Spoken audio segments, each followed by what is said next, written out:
आपका हार्दिक स्वागत और मेरा प्यार भरा शालोम। पिछले हफ्ते हमने प्रार्थना की थी और अपने जीवन को परमेश्वर पिता के हाथ में सौंपा था। आइए आगे जाने के पहले हम एक बार प्रार्थना करके आगे बढ़ेंगे। सर्वशक्तिमान प्रिय परमेश्वर और अत्यंत दयालु पिता, प्रभु जी, इस समय के लिए हम आपके आभारी हैं और इसके लिए हम धन्यवाद देते हैं। प्रभु जी, हम आपसे विनती करते हैं कि आप पवित्र आत्मा की शक्ति से हमें भरेंगे और अपने कार्य के लिए इस्तेमाल में लाएंगे। आज हमारे कानों को खोल, हमारे हृदय और दिमाग को खोल, होने दे कि हम तेरी बातें जो हम सुनते हैं प्रभु जी और जो बातें बोलते हैं वो तेरी ओर से हो, हम समझ सकें, ग्रहण कर सकें और उस पर चलने लायक बन सकें। सारी आशीषों के लिए हृदय से धन्यवाद देते हुए प्रभु यीशु मसीह के नाम से प्रार्थना मांगते हैं, सुन और ग्रहण कर, आमीन। पिछले एपिसोड में हमने अपने जीवन को परमेश्वर के हाथ में सौंपा था। ये परमेश्वर सच में है या नहीं है? हम बेकार में अपना समय यूं ही व्यर्थ कर रहे हैं, आराधना कर रहे हैं, स्तुति कर रहे हैं, उसके नाम को जप रहे हैं, तो इससे परमेश्वर को क्या फ़ायदा होता है या हमारे जीवन में क्या फ़र्क पड़ता है? और मुख्य प्रश्न तो ये है कि आखिर परमेश्वर है भी कि नहीं है। ऐसे ही एक नास्तिक दंपति जो परमेश्वर पर विश्वास नहीं करते और जो कहते हैं कि परमेश्वर है ही नहीं, उन्होंने एक निर्णय किया कि हम अपनी बेटी को ना किसी से मिलने देंगे, ना बाहर जाने देंगे। बचपन से उसको हम घर के अंदर रखेंगे, उसे परमेश्वर के बारे में कुछ नहीं सिखाएंगे, ना सुनाएंगे, और फिर हम देखेंगे कि किस प्रकार से वो परमेश्वर का नाम लेगी। इस प्रकार से वो लड़की को वो लोग घर में ही पाल रहे थे।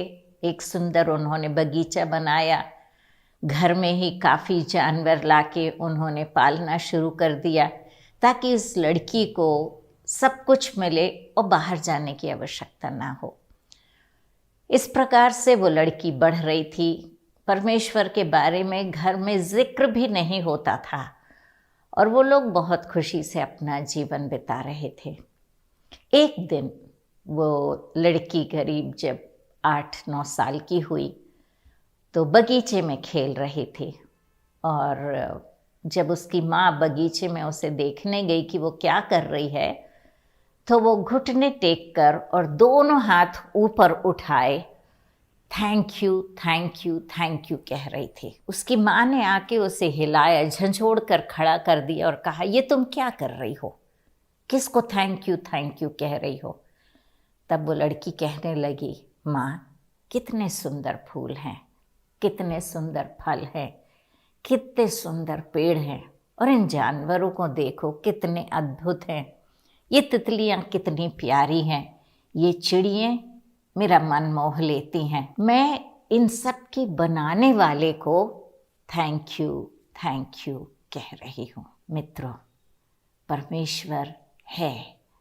चाहे हम अपने बच्चों को उसके नाम से वंचित रखना चाहें, फिर भी हम उस परम प्रधान परमेश्वर से उसकी सृष्टि और ख़ास तौर पे उसके बनाए हुए इंसान को अलग नहीं कर सकते। इस प्रकार से कई एक कहते हैं कि परमेश्वर कहाँ है, हमें तो दिखता नहीं है।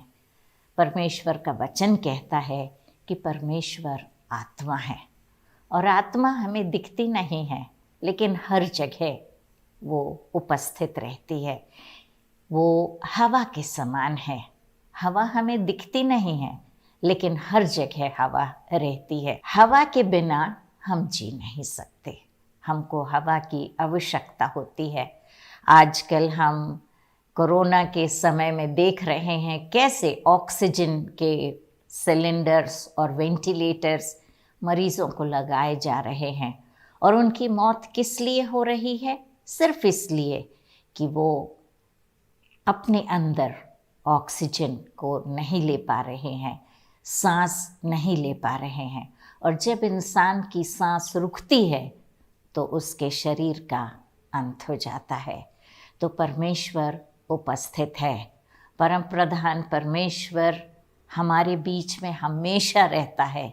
उसने इस सुंदर सृष्टि की है। फिर हमें इस परमेश्वर के पीछे क्यों चलना है? इसे क्यों मानना है?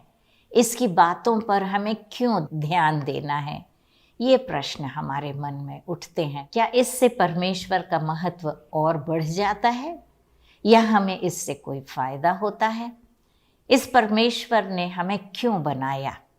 पिछले हफ्ते मैंने आपसे कहा था कि हम लोग मुक्ति के मार्ग के बारे में बात करेंगे। मुक्ति का मतलब क्या होता है? मुक्ति का मतलब होता है छुटकारा। तो आखिर हमें किस चीज़ से छुटकारा चाहिए? कौन हमें छुटकारा देगा? और छुटकारा पाने के बाद हमारा क्या फ़ायदा होगा? उससे क्या लाभ होगा? ये सब प्रश्न हमारे मन में उठते हैं और इन सब प्रश्नों का जवाब हमें इस पुस्तक में, पवित्र बाइबल में मिलता है।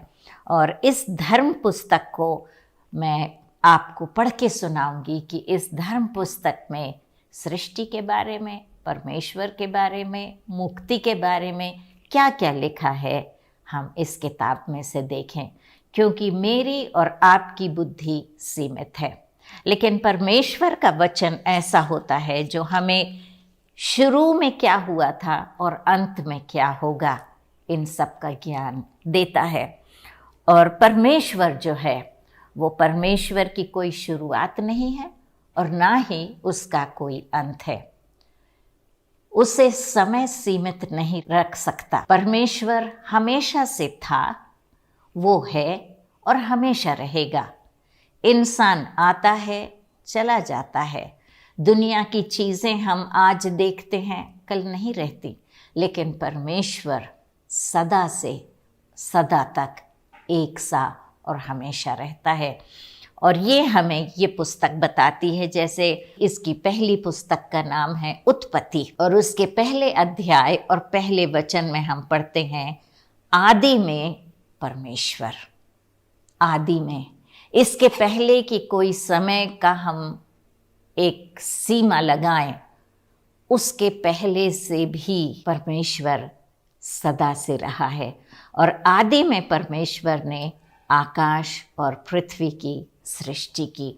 तो जब परमेश्वर ने आकाश और पृथ्वी की सृष्टि की तो आकाश और पृथ्वी का आरंभ हुआ। और परमेश्वर ने आकाश और पृथ्वी की सृष्टि कैसे की, ये हम तीसरे वचन में देखते हैं। जब परमेश्वर ने कहा उजियाला हो तो उजियाला हो गया। इसका मतलब अंधकार था। परमेश्वर ने आकाश और पृथ्वी की सृष्टि की, अंधकार फैला हुआ था। परमेश्वर ने कहा उजियाला हो जाए, और जब ये वचन उसके मुंह से निकले तो वो पूरे हुए। इस प्रकार से चौथे वचन में हम देखते हैं, और परमेश्वर ने उजियाले को देखा कि अच्छा है, और परमेश्वर ने उजियाले को अंधियारे से अलग किया। तो सबसे पहले जो परमेश्वर ने जिस चीज़ की सृष्टि की वो था उजियाला। और परमेश्वर ने उजियाले को बनाया अपने मुंह के वचन से, और उसने उजियाले और अंधियारे को अलग किया। और उजियाले को जब उसने देखा तो कहा अच्छा है। परमेश्वर जो कुछ करता है वो भला होता है, अच्छा होता है। इस प्रकार से परमेश्वर ने सृष्टि शुरू की। और आगे चल के जब हम देखते हैं तो हमको पता पड़ता है कैसे परमेश्वर ने एक एक दिन अलग अलग सृष्टि की। और उसने चांद, तारे, सूरज, उसने रेंगने वाले जंतु, जंगल के जंतु, पशुओं का उसने सृष्टि की, और घरेलू पशुओं की सृष्टि की, आकाश में उड़ते हुए पक्षियों की सृष्टि की, और जो जीव जंतु जल में हैं उनकी सृष्टि की, वो कहता गया पेड़ पौधे हो जाएं, अपने में बीज रखने वाले फल वाले वृक्ष पैदा हो जाएं, घास पैदा हो जाए। इस प्रकार से वो एक एक बात कहता गया और उस प्रकार से सृष्टि बनती चली गई। और परमेश्वर ने सारी सृष्टि अपने मुंह के वचन से बनाई और ये सृष्टि बहुत सुंदर थी और परमेश्वर के मुंह से निकले वचन के द्वारा बनाई गई। हम जब जाते हैं पहाड़ों पे, झरनों को देखते हैं, नदियों को देखते हैं, हम जब समुद्र को देखते हैं, महासमुद्र को देखते हैं, कितनी सुंदर और अद्भुत सृष्टि परमेश्वर ने बनाई है। और ये सृष्टिकर्ता हमारा परमेश्वर है। पिछले एपिसोड में हमने देखा था यही सृष्टिकर्ता हमारा स्वर्गीय पिता है। ये ना सिर्फ प्रेमी परमेश्वर है, लेकिन ये महान और अद्भुत परमेश्वर है जिसने हमें अपने बेटे और बेटियां बनने का अधिकार दिया है। जब हम सृष्टि की तरफ देखते हैं, जानवरों की तरफ देखते हैं, तो हमें पता पड़ता है कि परमेश्वर ने ये सारी सृष्टि सुंदरता से, अद्भुत रीति से तैयार करी। फिर मनुष्य कैसे आया? विज्ञान में हम देखते हैं कि मनुष्य किस प्रकार से आया। जीव जंतुओं से होते होते बंदर और बंदर से फिर इंसान बना। लेकिन यहाँ पर ऐसा नहीं लिखा है। यहाँ लिखा है जंगली जीव जंतु अलग बनाए गए और मनुष्यों का अलग उनकी सृष्टि की गई। तो हम जीव जंतुओं में से ना निकल के आए हैं और ना हम मरने के बाद जीव जंतु बन के इस पृथ्वी पर फिर आएंगे, क्योंकि परमेश्वर के वचन में लिखा है कि हमें सिर्फ एक बार इंसान का ये अवतार मिलता है और इंसान हर जीव जंतु से अलग होता है। हमारे पास जो बुद्धि होती है, जो विवेक होता है, परमेश्वर को आराधना करने की जो इच्छा होती है, वो कोई भी जंतु में नहीं पाई जाती है, सिर्फ मनुष्य में ये पाई जाती है। और ये क्यों होता है, ये हम पहले अध्याय और उसकी 26वीं आयत में देखेंगे। फिर परमेश्वर ने कहा, हम मनुष्य को अपने स्वरूप के अनुसार अपनी समानता में बनाएं और वे समुद्र की मछलियों और आकाश के पक्षियों और घरेलू पशुओं और सारी पृथ्वी पर और सब रेंगने वाले जंतुओं पर जो पृथ्वी पर रेंगते हैं अधिकार रखें। तो मित्रों, हम देखते हैं कि परमेश्वर ने हमको जंतुओं से अलग बनाया। उसने ये नहीं कहा कि मनुष्य हो जाए और मनुष्य हो गया। परमेश्वर ने एक विचार किया और उस विचार में वो कहता है, हम मनुष्य को अपने स्वरूप के अनुसार। तो हम कोई जानवर के आकार में नहीं, कोई पक्षी के आकार में नहीं, कोई रेंगने वाले जंतु के आकार में नहीं, परंतु परमेश्वर के स्वरूप के अनुसार बनाए गए हैं। हम परमेश्वर की सर्वश्रेष्ठ रचना और सृष्टि हैं। हमारा स्तर सबसे ऊपर है और परमेश्वर ने ना सिर्फ अपने स्वरूप में लेकिन अपनी समानता में बनाया। समानता का मतलब होता है कि हम उसके साथ बातचीत कर सकते हैं, उसके साथ उसके समान विचार रखेंगे। हमारा जो दिमाग है, जो हमारी बुद्धि है, उससे मेल खाएगी। एक मित्रता का रिश्ता हमारा उससे जुड़ सकता है, क्योंकि हम उसके स्वरूप में हैं और हम उसकी समानता में हैं। तो जब परमेश्वर ने नदी, पहाड़, झरने, पेड़ पौधे, पशु पक्षी इन सब को बनाया तो अपने बोल से बनाया, लेकिन जब उसने इंसान को बनाया तो उसने एक विचार व्यक्त किया कि हम मनुष्य को अपने स्वरूप के अनुसार। इसका मतलब परमेश्वर ने हमें अपने स्वरूप में बनाया है और अपनी समानता में बनाया है। अपने स्वरूप और अपनी समानता का मतलब होता है कि वो जब उसने हमें बनाया तो उसने हमें अपनी संगति के लिए बनाया, ताकि हम एक दूसरे से बातचीत कर सकें, एक दूसरे से एक रिश्ता स्थापित कर सकें और हमारा उससे एक संबंध जुड़ सके। जैसे परमेश्वर और इंसान का संबंध होता है, वैसे परमेश्वर का और सृष्टि का संबंध नहीं हो सकता। पहाड़, पेड़ पौधे, पक्षी, जानवर परमेश्वर की न आराधना कर सकते हैं, न परमेश्वर के नाम को पुकार सकते हैं। केवल इंसान, मनुष्य परमेश्वर की आराधना कर सकता है और उसके साथ संगति कर सकता है। हम बहुत बहुमूल्य हैं। चाहे कोई भी हमें नीची नज़रों से देखे, निराश मत होइए। आप बहुमूल्य हैं। आप परमेश्वर के स्वरूप और परमेश्वर की समानता में बनाए गए हैं। आगे चल के हम 27वीं आयत में देखते हैं, तब परमेश्वर ने मनुष्य को अपने स्वरूप के अनुसार उत्पन्न किया और अपने ही स्वरूप के अनुसार परमेश्वर ने उसको उत्पन्न किया। नर और नारी करके उसने मनुष्यों की सृष्टि की। तो परमेश्वर ने हमें अपने स्वरूप में बनाया और उसने 2 जातियां बनाई, एक नर और एक नारी। ऊंच नीच, भेदभाव, ये सब परमेश्वर ने नहीं किया।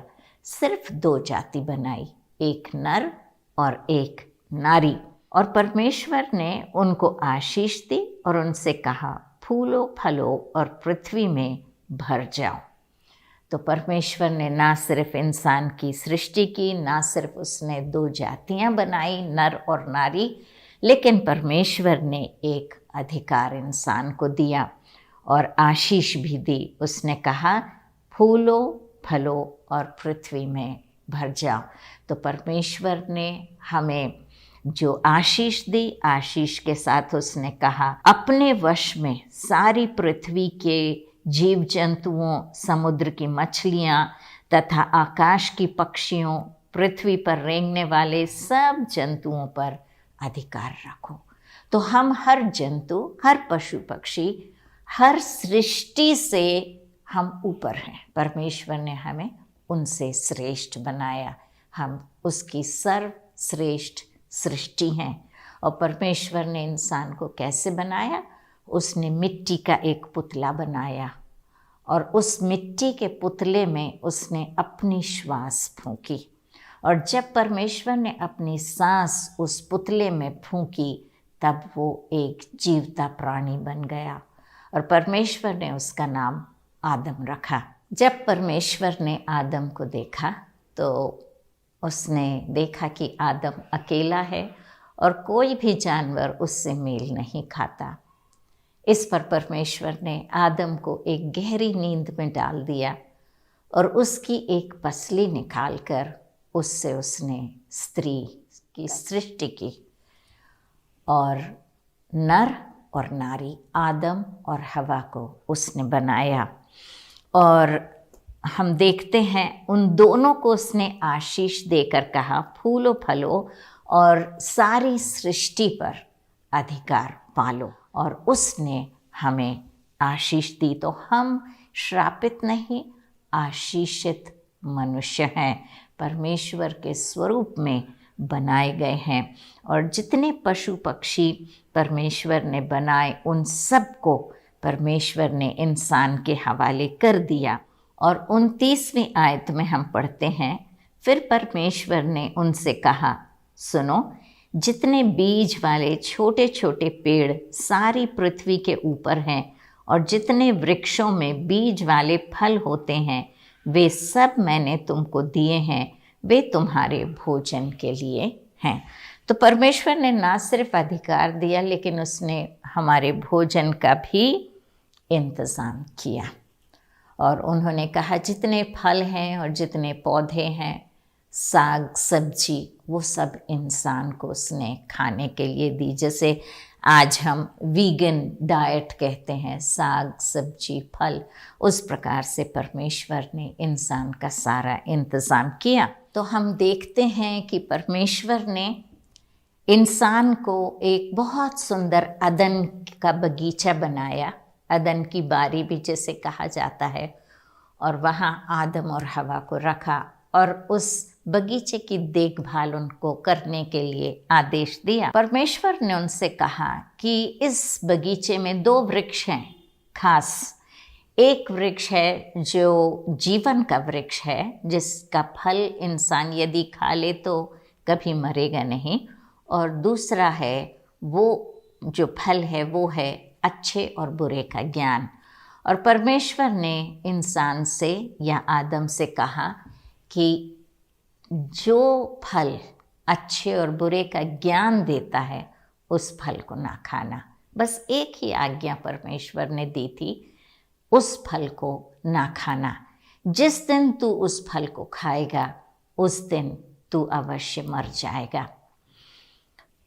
आदम और हवा खुश थे, परमेश्वर की आज्ञा मान के वहाँ जी रहे थे। लेकिन हम तीसरे अध्याय में देखते हैं कि शैतान जो परमेश्वर के विरुद्ध में था, जो परमेश्वर का एक दूत हुआ करता था और जो परमेश्वर के बराबर बनने की आशा जब उसने रखी और जब घमंड उसके दिमाग में आ गया, तब परमेश्वर ने उसे स्वर्ग से निकाल दिया था और वो परमेश्वर का दुश्मन बना हुआ था और परमेश्वर के विरोध में काम करना चाहता था। जब शैतान ने ये देखा कि परमेश्वर इंसान से कितना प्यार करता है, मनुष्य से, तब उसने इस रिश्ते में एक दरार उत्पन्न करने का षड्यंत्र रचा और एक सांप में वो उसने प्रवेश किया और हवा से आके वो पूछता है, क्या परमेश्वर ने तुम लोगों से बगीचे के कोई फल खाने को नहीं कहा? और हवा ने कहा, हम सब फल खा सकते हैं, सिर्फ ये एक फल जो अच्छे और बुरे का ज्ञान है, सिर्फ इसको खाने के लिए परमेश्वर ने मना किया है और कहा है कि यदि हम इस फल को खाएंगे तो हम मर जाएंगे। तब शैतान उससे कहता है, अवश्य ही तुम लोग ना मरोगे, लेकिन तुम लोग परमेश्वर के समान अच्छे और बुरे का ज्ञान प्राप्त करके परमेश्वर के समान बन जाओगे, इसलिए परमेश्वर ने इस काम को तुम्हें नहीं करने के लिए कहा है। तब हवा ने उस फल को देखा, वो अच्छा लगा उसे देखने में, उसने हाथ आगे बढ़ाया और उसे खाया। और ना सिर्फ उसने खाया, लेकिन उसने अपने पति आदम को भी उस फल को खिलाया। और जब उन्होंने वो फल खाया तो उन्होंने अपने आप को नग्न अवस्था में पाया, क्योंकि उनकी आँखें खुल गई थीं। इस पर दोनों ने पेड़ में से पत्तियाँ तोड़ी और अपने वस्त्र बनाए और उस वस्त्र को पहन लिया। शाम के ठंडे के समय में लिखा है 8वें वचन में, तब यहोवा परमेश्वर जो दिन के ठंडे समय वाटिका में फिरता था और उनका शब्द जब आदम और हवा को सुनाई दिया तो वे छिप गए। और परमेश्वर ने पुकार कर कहा, आदम तू कहाँ है? और आदम ने कहा, मैंने तेरी आवाज़ सुनी और मैं डर के छिप गया। तब परमेश्वर ने कहा, क्या तूने वो फल खाया है? उसने जवाब दिया परमेश्वर को कि ये स्त्री जिसे तूने मुझे दिया है, इसने मुझे दिया और मैंने खाया। और स्त्री ने कहा, इस सांप ने मुझे बहकाया। इस प्रकार से आदम और हवा ने परमेश्वर के विरुद्ध में पाप किया और उसकी आज्ञा का उल्लंघन किया और परमेश्वर ने उन्हें उस बगीचे में से अलग कर दिया। इस प्रकार से जो रिश्ता या संगति हर शाम के ठंडे में परमेश्वर बगीचे में आके आदम और हवा के साथ करता था, वो रिश्ता या वो संबंध टूट गया था और इंसान ने अपना अधिकार खो दिया था और शैतान के वश में हो गया था। उसी से हमें मुक्ति पाने की ज़रूरत है। आइए हम प्रार्थना करें कि हम उस मुक्ति मार्ग में प्रवेश कर सकें। परमेश्वर पिता, हम तेरे नाम का धन्यवाद देते हैं, हम तेरी सृष्टि के लिए धन्यवाद देते हैं। सारी सृष्टि के मालिक आप हैं। सुंदर सृष्टि, पहाड़, नदी, सूरज, चांद, तारागण, पेड़ पौधे, इंसान, सब की तूने सृष्टि की, और जो संबंध तूने हमसे जोड़ा उसे हमने तोड़ दिया था। आज हम विनती करते हैं कि फिर से एक बार हमारा ये संबंध तुझसे जुड़ सके, और होने दे परमेश्वर कि हम इस संबंध को जुड़ने के लिए फिर से प्रयास करके तेरे पास आ जाएं और तुझसे वो रिश्ता जोड़ सकें। हमारे साथ हो और हमें आशीष से परिपूर्ण कर। प्रभु यीशु मसीह के नाम से ये प्रार्थना मांगते हैं, सुन और ग्रहण कर। आमीन, आमीन।